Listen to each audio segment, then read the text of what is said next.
Maravilla de Dios con las almas del purgatorio, por el jesuita Carlos Rossignoli. Maravilla 11. Una legión de ánimas defiende a un devoto suyo. Más son los que están con nosotros que los que están con ellos. Libro cuarto de Reyes. El profeta Eliseo hizo ver al rey de Israel un ejército celestial que vino a defenderle contra las fuerzas del rey de Siria. No temáis, le dijo, son más los que están con nosotros que los que están con ellos.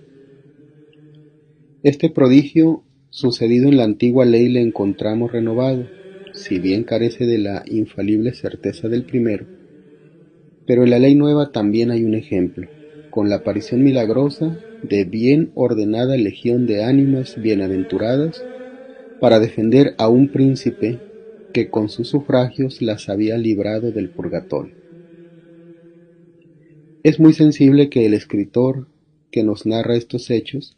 no nos haya transmitido también el nombre de este príncipe. Sabemos, entre tanto, que aficionado en su juventud a los placeres, se dio a ellos de manera que consumía lastimosamente el sudor de sus súbditos en el lujo y desmedida ostentación de grandeza. Mas por buena suerte suya, hubo de escuchar un día a un religioso de la Orden de Santo Domingo, cuyo celo era de verdadero apóstol y cuyas palabras, resonando en el fondo del corazón de nuestro príncipe, le abrieron los ojos y resolvió hacer una vida más conforme a la religión que profesaba. Hizo entonces llamar a sus cortesanos y con la libertad propia de la noble resolución que había tomado, les dijo que arrepentido de sus pasados desórdenes, había decidido poner en sus cosas un orden que dijese más bien con las obligaciones de un príncipe cristiano, que por lo menos eran la de servirles a ellos y a todos de buen ejemplo en su conducta y de padre en el buen gobierno. Como consecuencia de esta resolución, despidió a un buen número de cortesanos y se quedó con los estrictamente necesarios para su decoro, y destinando a obras de beneficencia y de caridad las no escasas sumas que de estas y otras providencias resultaron. En efecto, no había pobre que no encontrase socorro en su tesorería, ni necesidad a que no atendiese su solicitud, pero en lo que más se distinguió fue en la generosidad con que distribuyó limosnas para hacer celebrar misas en sufragio de las ánimas. Los cortesanos, viendo cómo empleaba el príncipe lo que ellos llamaban su pan, se conjuraron contra él, y no contentos con sembrar cizaña entre el pueblo, pasaron a entenderse con otro príncipe vecino, el cual, aunque era amigo del príncipe que nos ocupa, sabían aquellos cortesanos que ocultaba cierta mala voluntad, como consecuencia de una derrota que habían sufrido sus tropas, para muchas de las cuales no había habido cuartel. Le sugirieron entonces que era llegada la ocasión y momento de vengarse de aquel príncipe, pues sobre tener descontentos a los grandes y a los vasallos dispuestos a la rebelión, se hallaba medio exhausto el erario por la profusión y los gastos que daba para engordar sacerdotes, según ellos. Esto bastó para que, resolviéndose a probar fortuna, pusiese en movimiento su milicia, si bien haciéndola preceder de una intimación de guerra fundada en falsos pretextos.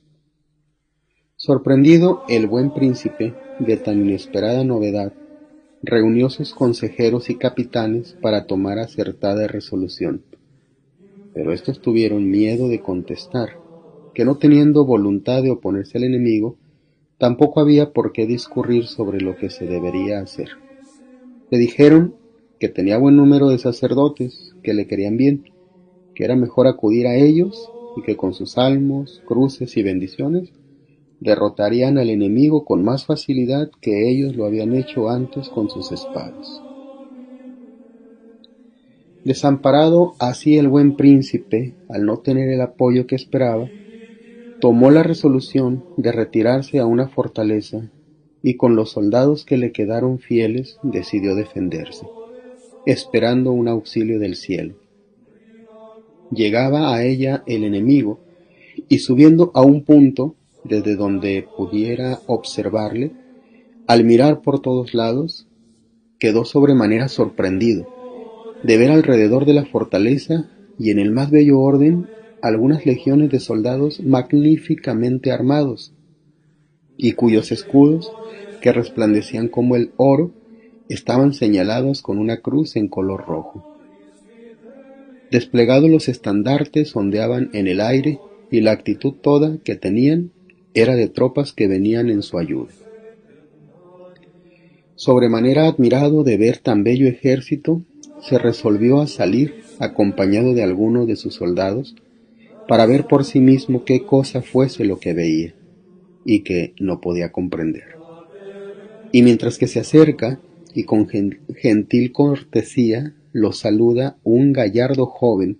destacado de la fila, y se le acerca y le dice: